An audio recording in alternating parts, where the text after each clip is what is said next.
사랑하는 형제자매 여러분, 오늘 여러분과 함께 나눌 말씀의 여정을 시작하기에 앞서 잠시 주님의 은혜를 구하는 시간을 갖고자 합니다. 이 말씀이 여러분의 마음에 깊은 울림을 주고 여러분의 삶에 살아있는 능력이 되기를 소망합니다. 만약 이 말씀이 여러분에게 힘이 된다면 주변에 사랑하는 이들에게도 이 빛을 전해주십시오. 여러분의 나눔과 구독은 복음의 빛을 더 멀리, 더 밝게 비추는 귀한 도구가 될 것입니다. 이 채널을 통해 하나님의 사랑이 더욱 널리 퍼져나가도록 여러분의 작은 손길을 보태주시길 부탁드립니다. 여러분의 삶에 하나님의 평강이 늘 함께 하시기를 기도합니다. 원래 저는 오늘 그리스도와 저주라는 주제, 특히 하나님의 백성을 위해 십자가에서 성취된 그 위대한 사역에 대해 말씀을 나누려 했습니다. 제 인생에 많은 시간을 바쳐 연구해온 주제이기도 합니다. 하지만 며칠을 기도하며 보내는 동안 제 마음속에서는 다른 본문에 대한 뜨거운 열망이 자라났습니다. 오늘 아침, 만일 그 본문으로 말씀을 전하지 않는다면 제가 주님께 불순종하는 것이라는 강한 확신이 들었습니다. 그래서 저는 펜과 종이를 들고 오늘 여러분과 나눌 이 말씀을 준비하게 되었습니다. 먼저 여러분께 분명히 말씀드리고 싶은 것이 있습니다. 세상에는 위대한 하나님의 사람이란 존재하지 않습니다. 과거에도 없었고 앞으로도 없을 것입니다. 오직 위대하고 자비로우신 하나님 앞에선 작고 미약하며 믿음조차 연약한 사람들만이 있을 뿐입니다. 하나님께서 여러분을 어느 정도로 사용하시든 이것 하나만은 반드시 기억해야 합니다. 주님은 언제나 무리 중에서 가장 약하고 보잘것없는 자를 택하신다는 사실을 말입니다. 이는 모든 영광이 오직 하나님께만 돌아가게 하기 위함입니다. 오늘 우리가 함께 묵상할 말씀은 디모데전서 4장입니다.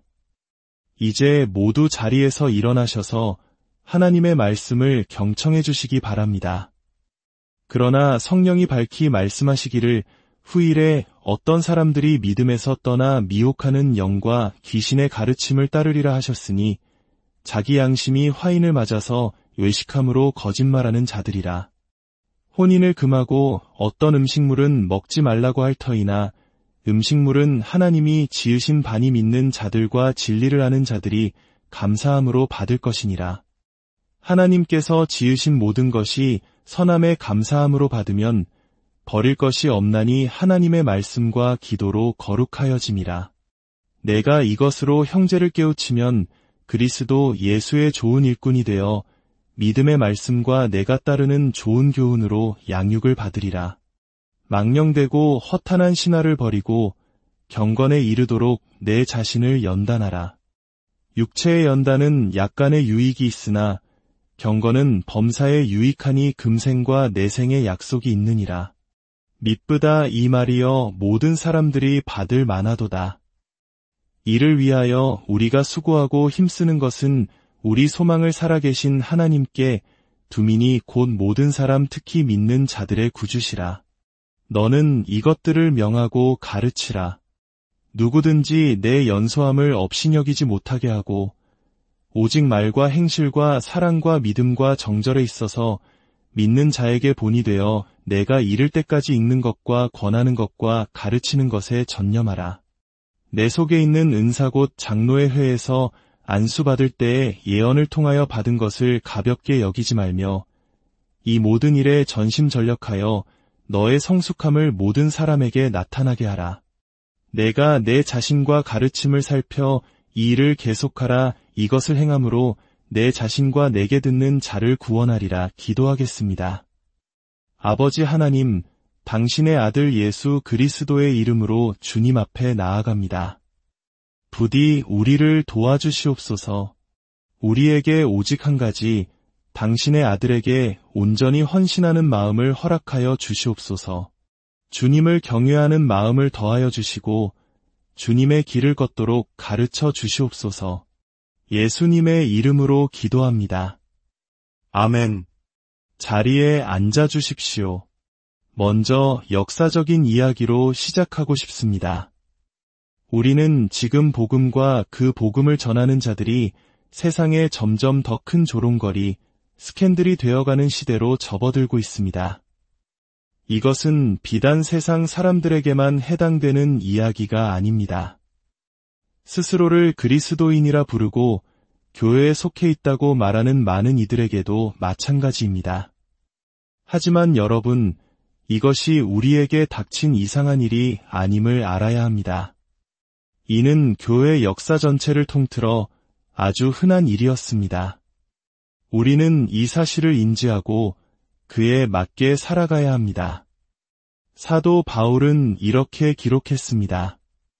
십자가의 도가 멸망하는 자들에게는 미련한 것이요 구원을 받는 우리에게는 하나님의 능력이라. 여기서 우리는 두 부류의 사람들, 그리스도를 따르는 자들과 그렇지 않은 자들 사이의 거대한 간극을 보게 됩니다. 바울은 또 말합니다. 유대인은 표적을 구하고 헬라인은 지혜를 찾으나 우리는 십자가에 못 박힌 그리스도를 전하니 유대인에게는 거리끼는 것이요 이방인에게는 미련한 것이로되 오직 부르심을 받은 자들에게는 유대인이나 헬라인이나 그리스도는 하나님의 능력이요 하나님의 지혜니라.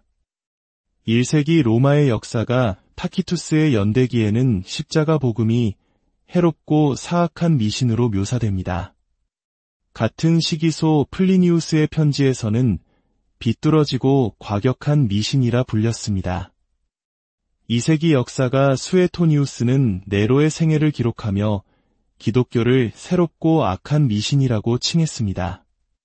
3세기의 미누키우스 펠릭스는 그의 대화록에서 기독교 신앙을 병적인 망상, 헛되고 미친 미신이라 조롱했고 급기야 모든 참된 종교의 파괴라고까지 규정했습니다. 이것이 바로 세상이 십자가와 그 십자가를 선포하는 이들을 바라보는 방식이었습니다. 아우구스티누스의 글에 보존된 아폴로 신전의 신탁 이야기가 있습니다. 한 남자가 아내를 기독교 신앙에서 어떻게 돌아서게 할 수 있는지 물었습니다. 신탁의 대답은 이러했습니다. 그녀가 원하는 대로 내버려 두어라. 헛된 망상에 빠져 노래하게 하라. 재판관들에게 정당하게 정죄받고 한창 나이에 쇠사슬에 묶여 가장 끔찍한 죽음을 맞이한 신을 슬퍼하며 노래하게 내버려 두어라. 오리게네스를 반박했던 켈수스는 이렇게 선언했습니다. 어떤 술 취한 늙은 여인이 어린아이를 재우려고 이야기를 들려준다 한들 이처럼 터무니없는 말을 중얼거리는 것을 부끄러워하지 않겠는가? 그는 또 이렇게 비웃었습니다. 유대인들에게 보내졌다는 하나님의 아들이라는 존재가 가장 우스꽝스러운 임시방편에 불과하다고 믿지 않는가? 오늘날 복음에 대한 경멸은 진보적인 현상이 아닙니다. 오히려 퇴보적인 것입니다. 그것은 새로운 형태의 기독교가 아니라 그저 오래된 이단일 뿐입니다.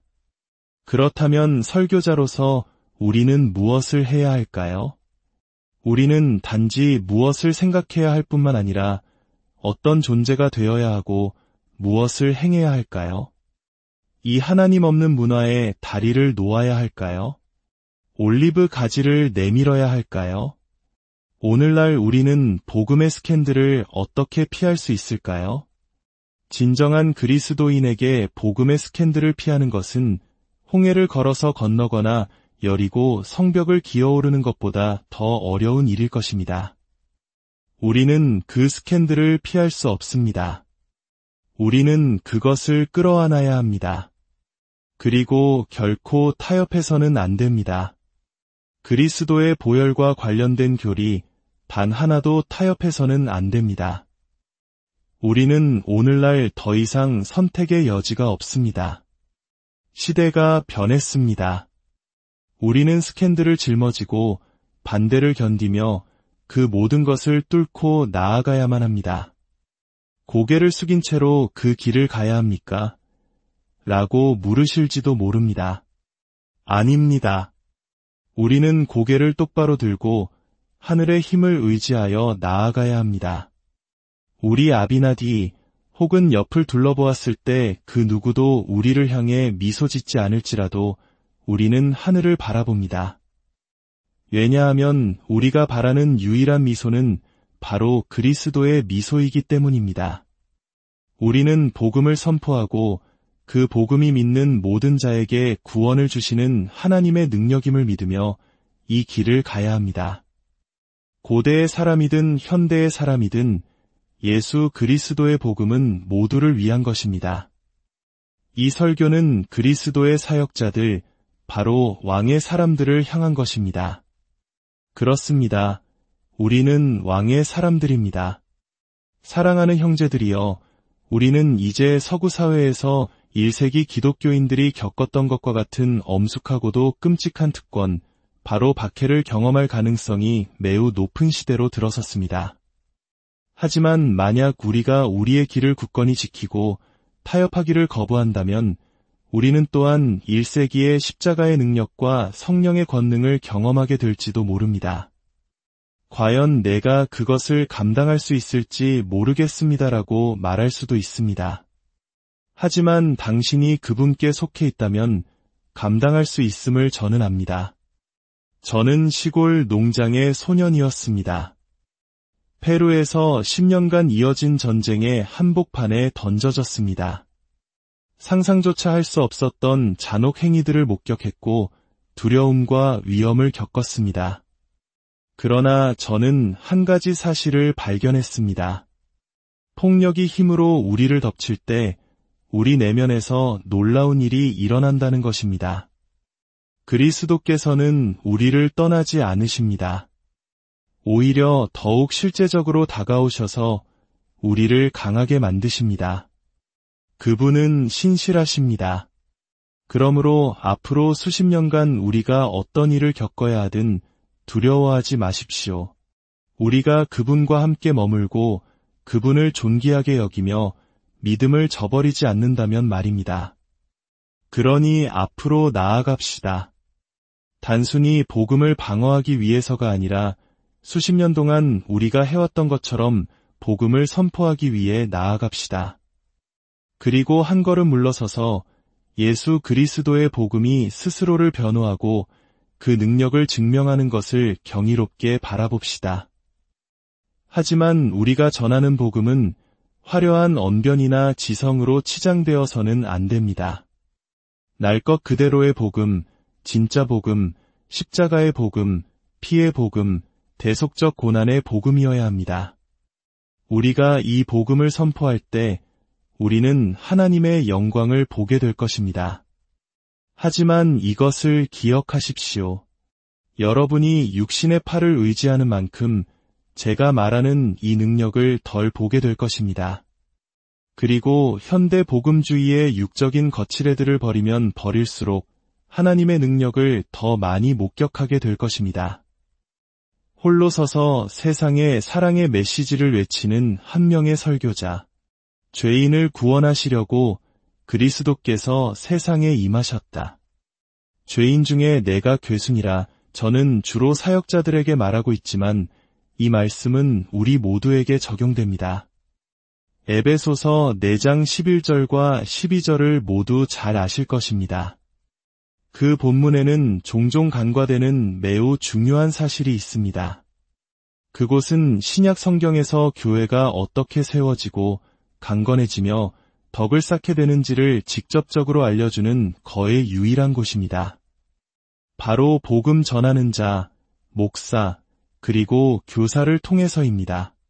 그렇다면 만약 교회가 약하다면 그것은 정치인들의 탓이 아닙니다. 그리스도의 사역자들이 약할 때 교회도 약해지는 것입니다. 저는 거울을 보는 사람으로서 여러분께 이 말씀을 드립니다. 문제의 원인을 찾기 위해 정치인이나 대학, 학계로 달려갈 필요가 없습니다. 문제는 바로 사울의 갑옷을 입고 복음이라는 매끄러운 돌멩이는 옆으로 치워둔 그리스도의 사역자들 자신에게 있습니다. 그 때문에 그들은 어떠한 거인도 쓰러뜨릴 수 없는 것입니다. 늘 교활하고 실용적이며 새로운 전략과 방법을 찾지만 아닙니다. 그것이 길이 아닙니다. 본문 1절입니다. 그러나 성령이 밝히 말씀하시기를 후일에 어떤 사람들이 믿음에서 떠나 미혹하는 영과 귀신의 가르침을 따르리라. 사도 바울은 성령께서 명백히 말씀하신다고 강조합니다. 성령의 영감 아래 기록하는 사도이기에 그의 말은 모호하지만 그는 이 부분을 특별히 강조하고 있는 것입니다. 성령께서 지금 이 순간에도 계속해서 말씀하고 계십니다. 마지막 때에 어떤 이들이 믿음에서 떠날 것이라고 말입니다. 지난 2000년 동안 우리는 계속해서 마지막 때를 살아왔습니다. 그러니 박해의 가능성이 언급될 때마다 떨지 마십시오. 참된 교회는 언제나 전투 중에 있었고 늘 공격받아 왔습니다. 어떤 이들은 기독교에서 완전히 돌아설 것입니다. 하지만 더 위험한 부류가 있습니다. 비이성과 논리가 무너진 오늘날 사람들은 스스로를 기독교인, 심지어 복음주의자, 개혁주의자라고 칭하면서 예수 그리스도, 복음의 가장 근본적인 교리들을 부인할 수 있습니다. 2절은 그들이 자기 양심이 화인을 맞아서 외식함으로 거짓말하는 자들이라고 말합니다. 이것이 우리가 사는 문화입니다. 금지된 열매를 먹고는 입을 닦으며 뻔뻔하게 나는 아무 잘못도 하지 않았다고 말하는 잠언의 음녀와 같습니다. 그리스도의 사역자로서 당신은 이런 상황을 어떻게 다룰 것입니까? 당신의 화려한 언변이 이런 사람들의 마음을 바꿀 힘이 있습니까? 당신의 모든 전략과 잔깨, 파티와 행진이 이런 상황에 무슨 소용이 있겠습니까? 인간의 마음은 여리고 성과 같아서 굳게 닫혀 있음을 알아야 합니다. 아무도 나오지 않고 아무도 들어가지 못합니다. 우리의 문화가 바로 그렇습니다.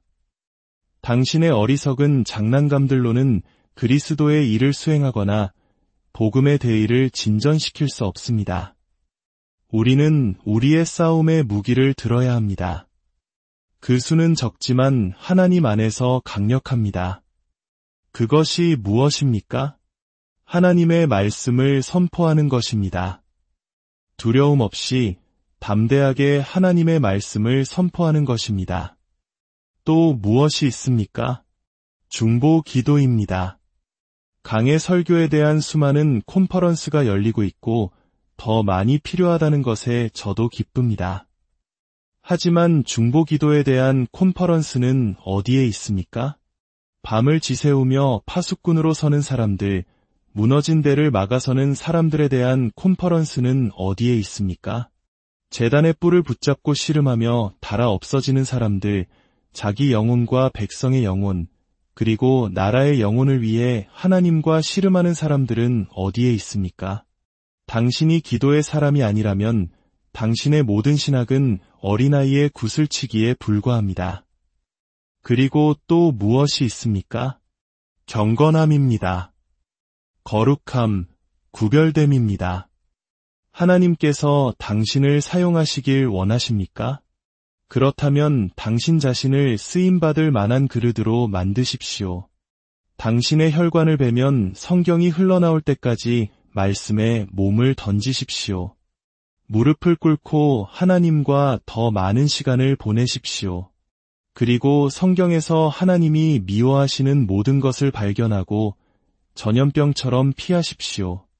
하나님이 사랑하시는 모든 것을 발견하고 가슴에 품으십시오.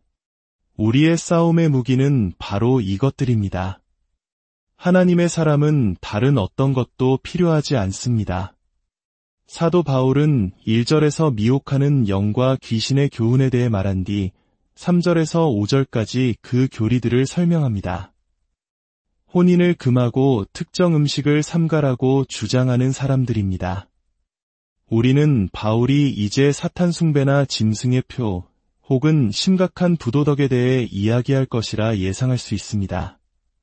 하지만 그는 다소 사소해 보이는 문제를 언급합니다. 어떻게 이것이 귀신의 교리라는 범주에 들어갈 수 있을까요? 여기에 예수 그리스도의 복음에 대한 바울의 급진적이고 격렬한 열정이 드러납니다. 잘 들으십시오. 어떤 교리, 원칙, 율법, 가르침이라도 복음과 나란히 놓이거나 복음보다 더 강조된다면 그것이 본질적으로 아무리 무해해 보일지라도 즉시 귀신의 교리로 변질됩니다. 바울은 복음의 청지기였고 복음의 수호자였습니다. 그는 단순히 복음을 전하는 것뿐만 아니라 끊임없이 복음의 최우선권을 부여하고 교회가 그 탁월함을 깨닫도록 가르쳤습니다. 복음은 다른 교리들에 더해지는 하나의 교리가 아닙니다. 그것은 하나님의 속성과 인격이 가장 위대하게 나타난 계시입니다. 복음 없이는 모든 것이 무너지고 쓰레기가 되며 우리는 더 이상 구원받은 자가 아니게 됩니다.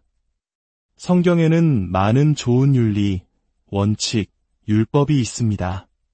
하지만 당신의 대화가 복음이 아닌 다른 것으로 채워져 있다면 당신은 성경을, 바울의 마음을, 그리고 하나님의 마음 자체를 이해하지 못하고 있는 것입니다. 6절입니다. 내가 이것으로 형제를 깨우치면 그리스도 예수의 좋은 일꾼이 되어 이것으로 깨우치라는 말은 현재형으로 계속해서 지적하라는 의미입니다. 왜냐하면 사탄과 세상, 그리고 스스로를 복음주의 기독교인이라 부르는 많은 사역자들이 끊임없이 하나님의 백성, 그분의 신부의 시선을 아들로부터 사소한 것들로 돌리려 하기 때문입니다. 신부의 시선을 다시 그녀의 신랑에게로 돌리는 것, 그것이 우리의 일이며 우리의 청지기 직분입니다. 왕의 사람들이여, 그리스도의 사역자들이여, 내 말을 들으십시오. 우리는 아브라함이 그의 아들을 위해 신부를 구해오라고 보냈던 그 종과 같습니다. 그것이 바로 우리입니다. 우리는 길거리와 산울타리로 나아가 그녀를 부릅니다. 그녀가 오라고 권합니다. 그러면 그녀는 부드럽고 두려워하는 마음으로 나아옵니다. 이제 그녀를 광야를 지나 신랑에게로 인도하는 것은 우리의 청지기 직분이며 오직 우리만의 것입니다.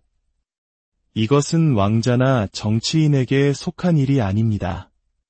그리스도의 사람들이여, 이것이 우리가 사는 이유입니다. 이것이 우리가 존재하는 이유입니다. 그녀를 위해서, 그녀의 눈에서 의심을 볼 때마다 우리는 복음이라는 보석을 하나 더 꺼내어 그녀의 손에 쥐어주며 말합니다. 그분은 그럴 가치가 있습니다. 이 끔찍한 광야를 지나며 그녀가 두려워하고 돌아가고 싶어 할 때마다 우리는 또 다른 복음의 보석을 꺼내 그녀의 손에 쥐어주며 말합니다. 그분은 그럴 가치가 있습니다. 반대 방향으로 걸어가는 잘생긴 젊은 남자가 지나갈 때마다 우리는 그녀의 시선을 붙잡아 돌리고 또 다른 복음의 보석을 그녀의 손에 쥐어주며 말합니다. 아니요, 아니요. 그분이 그럴 가치가 있습니다. 그리고 강도들이 나타날 때마다 우리는 자비를 보이지 않습니다. 우리는 칼을 뽑아 그들을 베어버립니다. 우리는 그분이 나타나시는 그날까지 그 일을 합니다. 그녀가 그분을 보고 그녀의 옷이 희기 때문에 그녀의 얼굴이 환하게 빛나는 그날까지 마지막으로 한 번 더 그녀는 돌아서서 우리를 바라봅니다. 그리고는 달려가 그의 품에 똑바로 안깁니다. 그리고 우리 왕의 사람들은 말합니다. 나의 일이 끝났구나. 나의 일이 끝났어. 얼마나 영광스럽고도 두려운 청지기 직분이 우리에게 주어졌습니까? 10명의 성도, 25명의 성도, 10명의 성도와 함께 이 일을 한다면, 평생 12명의 사람들을 위해 수고한다면, 그들이 그 신부의 일부라면 우리는 그리스도 예수의 좋은 일꾼입니다. 그것으로 충분하지 않습니까? 우리가 누구에게서 어떤 다른 칭찬을 바라겠습니까? 그분 앞에 서서 잘하였도다. 착하고 충성된 종아. 내 주인의 즐거움에 참여할지어다. 라는 말을 듣는 것으로 충분하지 않습니까? 왕의 사람들은 종이며 사역자이며 청지기입니다. 우리의 삶과 사역, 모든 것은 그리스도의 인격으로 정의됩니다. 그분은 우리를 소유하십니다. 우리는 그리스도께 속해 있으며 어린 양의 피로 사신 바 되었습니다. 우리는 그의 사람들입니다. 그리스도의 사랑이 우리를 강권합니다. 이것은 그리스도를 향한 우리의 사랑이 아니라 우리를 향한 그리스도의 사랑입니다. 당신의 사랑은 저의 사랑처럼 오르락내리락하며 변덕스럽습니다. 거기에는 위로를 찾을 수 없습니다. 하지만 우리를 향한 그리스도의 변함없는 사랑, 거기에는 능력이 있습니다. 요한계시록 14장 4절은 이렇게 말합니다.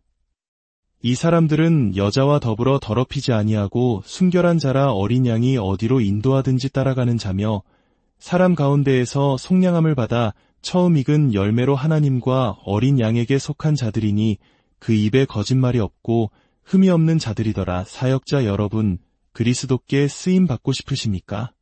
광야를 지나 그의 신부를 인도하는 용맹한 자들 중 하나가 되고 싶으십니까? 그렇다면 이것을 당신의 것으로 삼으십시오. 다른 사랑을 쫓지 마십시오. 자신을 순결하게 지키십시오. 어린 양이 어디로 인도하든지 따라가십시오. 문화가 아니라 개혁신학의 최신 유행이 아니라 성경 말씀을 통해 어린 양을 따르십시오. 많은 사람들이 이 세상이 너무나 평범하고 무미건조하며 목적이 없다고 말합니다. 하지만 당신과 저에게는 목적이 주어졌습니다. 청지기 직분이 주어졌습니다. 우리는 싸움에 부름 받았습니다. 우리에게는 살아야 할 이유가 있고 죽어야 할 이유가 있습니다. 우리는 죽음에서 부활하신 분으로부터 영광과 불멸을 구하며 나아갈 수 있습니다. 싸워야 할 무언가가 있습니다. 어떻게 이런 사람이 될 수 있을까요? 좋은 교훈의 결과입니다. 하지만 단지 교리만이 아닙니다. 저는 지난 30년 동안 제가 소중히 여기는 사람들, 특히 개혁가들과 청교도들의 글을 읽었습니다. 저는 청교도들을 사랑합니다. 하지만 그들은 어떤 책에 대해 쓰고 있었습니다. 저는 그 책을 읽어야 합니다. 저는 말씀 안에서 양육되어야 합니다. 젊은이들이여, 제 말을 들으십시오. 저는 45분짜리 경건의 시간을 말하는 것이 아닙니다. 사역의 길을 가려 한다면 이 책을 먹고 이 책을 삼키고 이 책을 살아야 합니다. 이 책이 모든 것입니다. 당신을 베었을 때 이 책이 피처럼 흘러나와야 합니다. 아는 것 이상입니다. 그것은 성경을 먹는 것입니다. 기도 없이는 하나님으로부터 아무것도 배울 수 없습니다. 젊은이여, 인터넷을 끄십시오. 무릎을 꿇고 하루에 몇 시간씩 성경을 보십시오. 그리고 성경은 로마서와 에베소서보다 더 많은 것을 담고 있습니다. 창세기부터 요한계시록까지 반복해서 또 반복해서 읽으십시오. 성경 공부와 기도를 능가하는 것은 아무것도 없습니다. 단순히 중보 기도가 아니라 하나님과의 교제입니다. 당신의 공적인 사역은 당신 삶의 빙산의 일각에 불과해야 합니다. 물 아래에는 하나님께 갇힌 한 사람이 있습니다. 다른 사람들이 놀고 대화하고 다음 위대한 설교를 위해 인터넷을 서핑하는 동안 하나님의 사람은 무릎을 꿇고 있습니다. 하나님의 사람은 말씀 안에 있습니다. 하나님의 사람은 야경 중에 깨어 그곳에 머뭅니다. 하나님의 사람은 단지 중보하기 위해 기도하는 것이 아니라 그의 얼굴을 보기 위해 기도합니다. 그는 당신의 영광을 보여주소서. 당신을 더 분명한 빛으로 보지 않고는 살 수 없습니다. 라고 부르짖습니다. 하나님과의 친밀한 관계가 갖는 초자연적인 본질을 빼앗기지 마십시오. 하나님이 방 안에 있는 수천 명의 사람들보다 더 실제적으로 느껴지는 그 관계 말입니다. 머리 위에 청동천장이 있는 것처럼 느껴질 때도 있습니다. 어떻게 기도해야 할까요? 기도할 수 있을 때까지 기도하고, 기도했을 때까지 기도하십시오. 돌파하십시오. 그에게 힘을 주지 마십시오.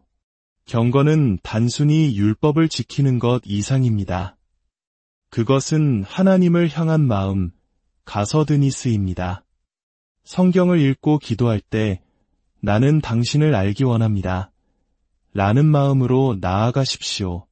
그 훈련을 충분히 오래 유지하면 당신의 일상생활이 하나님을 향하게 될 것입니다.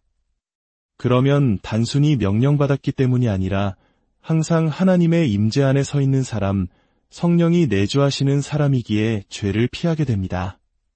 그 귀한 분의 마음을 아프게 하고 싶지 않기 때문입니다. 희망의 중요성은 완전히 간과되고 있습니다. 희망은 기독교인의 삶에서 기초가 됩니다. 절망의 수렁을 지날 때, 희망이 없는 것처럼 느껴질 때, 그것은 저를 약하게 만듭니다. 하지만 누군가 말씀으로 격려해 줄 때, 저의 힘이 다시 솟아나는 것 같습니다. 성경에 기초한 희망, 하나님의 약속에 기초한 희망, 하나님의 성품에 기초한 희망의 능력을 배우십시오. 사람은 음식 없이 40일을 살 수 있고, 물 없이 3에서 4일을 살 수 있으며, 산소 없이 5에서 10분을 살 수 있다고 합니다. 하지만 희망 없이 사람은 얼마나 오래 살 수 있을까요? 이것들을 명하고 가르치십시오. 권위를 가지고 가르치십시오. 당신의 직책이나 직위가 아니라 당신이 하나님의 말씀을 얼마나 정확하게 해석하고 전달하는가에 따라 권위가 생깁니다. 우리는 단순히 정보 전달이 아닌 변화를 추구합니다. 그래서 우리는 기도하고 가르칠 뿐만 아니라 권면하고 책망하며 바로잡습니다. 말과 행실, 사랑과 믿음, 정절에 있어 믿는 자에게 본이 되십시오. 걷는 설교, 양떼에게 모범이 되십시오. 공적으로 성경을 읽는 것을 소홀히 하지 마십시오. 우리 시대의 문화가 기독교를 좌우하게 두지 말고 그들이 듣도록 가르치십시오. 말씀을 읽으십시오. 당신 안에 있는 영적인 은사를 소홀히 여기지 마십시오. 하나님께서 주신 것을 확인하고 수동적이 되지 말고 인격과 능력을 계속해서 연마하며 앞으로 나아가십시오. 이 일들의 수고를 아끼지 마십시오. 쉽지 않습니다.